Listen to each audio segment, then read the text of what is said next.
Frankly speaking,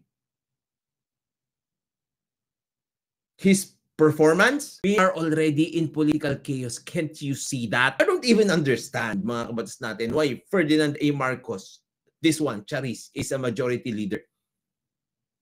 Frankly speaking, his performance, my gosh, dahil lang Marcos ka. Dahil lang anak ka. Kaya nga yung Nipo Baby, this is a good example of a Nipo Baby. Ano ba accomplishments mo?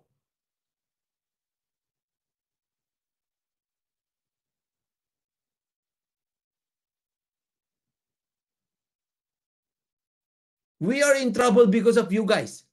You are the majority leader. And you allow this to happen.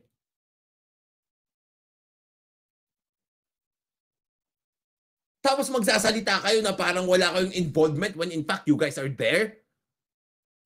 How dare you?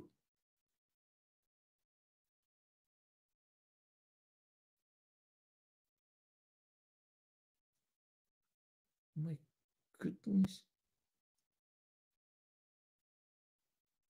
You guys should be accountable.